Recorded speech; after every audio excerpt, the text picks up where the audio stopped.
আওয়ামী লীগ নির্বিচারে নামে বেনামে অসংখ্য মানুষকে গুম করেছে, খুন করেছে, হত্যা করেছে। এই খুনি হাসিনা এবং তার এই প্ল্যাটফর্ম, সন্ত্রাসী প্ল্যাটফর্ম আওয়ামী লীগ এই বাংলাদেশে কোন রাজনৈতিক কার্যক্রম করতে পারে না। এই খুনি সন্ত্রাসী সংগঠন আওয়ামী লীগ বাংলাদেশে তার কোন রাজনৈতিক কার্যক্রম চালাতে পারে না। বাংলাদেশে 2024 সালের ছাত্র জনতা যে অভ্যুত্থান হয়েছে, এই অভ্যুত্থানের যে কয়েকটি রণক্ষেত্র ছিল জেলা হিসেবে, তার মধ্যে অন্যতম একটি রণক্ষেত্র ছিল এই বগুড়া জেলা। এই বগুড়া জেলা একটার পর একটা আমার ভাইকে শহীদ করা হয়েছে। এই বগুড়া জেলায় একজনের পর একজন আমার ভাই বোনের শরীর থেকে রক্ত ঝরানো হয়েছে। বিগত 16 বছরে যেই জেলার নাম শুনলে উন্নয়ন বাজেট, বিভিন্ন জায়গায় প্রমোশন থেকে শুরু করে অগ্রগতিতে নাম কেটে দেওয়া হয়েছে, সেটি হচ্ছে এই বগুড়া জেলা। শুধুমাত্র নাম শুনেই বৈষম্যের শিকার হয়েছে, বঞ্চিত হয়েছে যেই জেলা ছিল, সেটি হচ্ছে এই বগুড়া জেলা। এই অভ্যুত্থান পরবর্তী শত শত জায়গায় বিনিময় আজকে আমরা বগুড়া জেলায় দাঁড়িয়েছি যেই দাবিটি নিয়ে, সেটি হচ্ছে ওই খুনি ফ্যাসিস্ট হাসিনা এবং তার যে দল আওয়ামী লীগ, যেই দলের নেতৃত্বে আওয়ামী লীগ এবং হাসিনা তার আওয়ামী লীগ, যুবলীগ, ছাত্রলীগের সকল সন্ত্রাসীকে একসাথে নিয়ে বাংলাদেশে এমন একটি গণহত্যা হয়েছে। আমরা তাদের সকল রাজনৈতিক কর্মকাণ্ড নিষিদ্ধের দাবিতে আজকে এই রণক্ষেত্র বগুড়ার মাটিতে দাঁড়িয়েছি। আমরা স্পষ্ট করে একটি কথা বলতে চাই, এই আওয়ামী লীগ শুধুমাত্র 2009-এ পিলখানা হত্যাকাণ্ড ঘটায়নি। এই আওয়ামী লীগ শুধুমাত্র 13 সালে শাপলা চত্বরে হেফাজতের ওই মাহফিলে শত শত ভাই বোনকে হত্যা করেনি। এই আওয়ামী লীগ শুধুমাত্র এই 24 জুলাইয়ে হাজারের অধিক আমাদের ভাই বোনকে খুন করেনি, বরং এই আওয়ামী লীগ নির্বিচারে নামে বেনামে অসংখ্য মানুষকে গুম করেছে, খুন করেছে, হত্যা করেছে। আমরা আমাদের জায়গা থেকে স্পষ্ট করে বলি, এই খুনি হাসিনা এবং তার এই প্ল্যাটফর্ম, সন্ত্রাসী প্ল্যাটফর্ম আওয়ামী লীগ এই বাংলাদেশে কোন রাজনৈতিক কার্যক্রম করতে পারে না। এই আওয়ামী লীগ শুধুমাত্র রক্তের উপরে দাঁড়িয়েছিল, ব্যাপারটি এমন নয়।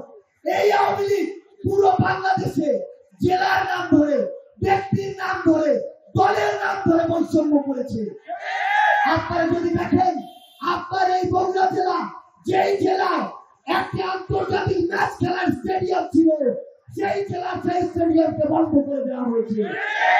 আপনারা যদি দেখেন, আপনাদের এই বগুড়া জেলায় একটি হাসপাতাল ছিল, যেটি দেশের প্রথম সারির একটি হসপিটাল হতে পারত, সেই হসপিটালটিকে দেশের 4র্থ সারির হাসপাতাল বানানো হয়েছে। এই হসপিটালে উন্নত যন্ত্রপাতি তো দেওয়ার কথা, বরং এখান থেকে ফিরিয়ে নিয়ে যাওয়া হয়েছে। আপনার এই বগুড়া পুরো উত্তরবঙ্গের শুধু প্রবেশ দ্বার নয়, বরং এই বগুড়া উত্তরবঙ্গের 3টি গুরুত্বপূর্ণ শহরের মধ্যে একটি। এই বগুড়ায় একটি বিমানবন্দর জনগণের জন্য হতে পারত, সেটিকে তারা কুক্ষিগত করে রেখেছে। আমরা জাতীয় নাগরিক পার্টি এনসিপির পক্ষ থেকে আপনাদের মাধ্যমে অন্তর্বর্তীকালীন সরকারকে এবং আগামী বাংলাদেশের সরকারকে বগুড়াবাসীর পক্ষ থেকে স্পষ্ট করে বলতে চাই, আমাদের এই বগুড়ায় বিমানবন্দর লাগবে, আমাদের এই বগুড়ায় মেডিকেল বিশ্ববিদ্যালয় লাগবে, আমাদের এই বগুড়ার স্টেডিয়ামে আবার আন্তর্জাতিক খেলা হতে হবে, আমাদের এই বগুড়া দিয়ে ঢাকা থেকে সরাসরি রেল স্টেশন হতে হবে। বগুড়ার মানুষ সান্তাহার হয়ে 100 কিলোমিটার ঘুরে আসতে চায় না। এই বগুড়া যারা আওয়ামী লীগের দালাল ছিল, খুব ভালো করে জানেন, নাম হচ্ছে মাহমুদুর রহমান মিলন, আওয়ামী লীগের সভাপতির ছেলে। এই মিলন আওয়ামী লীগের জেলার কোষাধ্যক্ষ ছিল। এই মিলন এই শহরের গুরুত্বপূর্ণ যে স্থাপনা, 100 বছরের ওই প্যালেস, সেটি দখল করেছে। এই মিলন সনাতন ধর্ম ভাই বোনদের জায়গা দখল করে ব্যাংক বানিয়েছে। এই মিলন আপনাদের এই বগুড়ার ক্রিয়া সংস্থা দখল করেছে। এই মিলনরা বগুড়ায় একদিনে মিলন হয়ে ওঠেনি। এই মিলনরা বগুড়ায় একা মিলন হয়ে ওঠেনি। যাদেরকে কেন্দ্র করে এই বগুড়াতে শত শত বিভিন্ন রাজনৈতিক দলের ভাই বোনদের উপরে যুগের পর যুগ ধরে অত্যাচার চালানো হয়েছে, সেসব দালালদেরকে বিচারের আওতায় আনতে হবে। আমার এখানে শহীদ পরিবার বসে আছে, আমার এখানে আহত যোদ্ধারা রয়েছে, তাদের শরীরের ক্ষত শুকায় নাই। শহীদের 14 মেয়ে তার বাবার লাশ আমাকে এখনো দেখায়।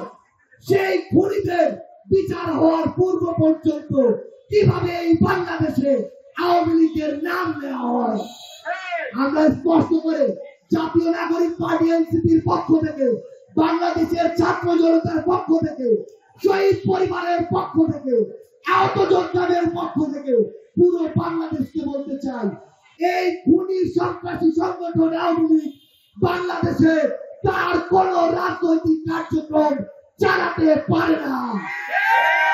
আমরা স্পষ্ট করে বলি, আগামীর বাংলাদেশে এ সকল সন্ত্রাসীদেরকে যেখানেই দেখবে বাংলাদেশের ছাত্র জনতা, শহীদ পরিবার, আহত যোদ্ধা ঐক্যবদ্ধভাবে তাদেরকে প্রতিহত করবে। পরিশেষে এই বগুড়ার মাটিতে জানিয়ে দিতে চাই যে এই বগুড়ার মাটিকে কেন্দ্র করে ওই খুনিরা সবচেয়ে বেশি বৈষম্য করেছিল, সবচেয়ে বেশি নির্যাতন করেছিল। সে সকল খুনিরা এই বাংলাদেশে যেন প্রশ্রয় না পায়, এটাই হোক আমাদের প্রিয় প্রতিজ্ঞা। সবার সাথে আবারও দেখা হবে রাজপথের সংগ্রামে অথবা বিজয়ে। ইনকিলাব জিন্দাবাদ। আচ্ছা, সবাই মিলে একটা স্লোগান হবে, বগুড়ায় কি একটা স্লোগান হবে? আহত যোদ্ধাদেরকে একটা স্লোগান হবে? শহীদ পরিবার কি স্লোগান হবে? Action, action, direct action, Awami লীগের বিরুদ্ধে ডাইরেক্ট অ্যাকশন, ট্রাইব ওয়াচিং মুক্ত, শেষ হয়নি যুদ্ধ, আমাদের যুদ্ধ এখনো শেষ হয়নি। আমরা বিশ্বাস করি সন্ত্রাসী আওয়ামী লীগের বিরুদ্ধে আমাদের এই যুদ্ধ অব্যাহত থাকবে এবং বগুড়া থেকে সেই যুদ্ধের নেতৃত্ব দেওয়া হবে। ইনকিলাব জিন্দাবাদ।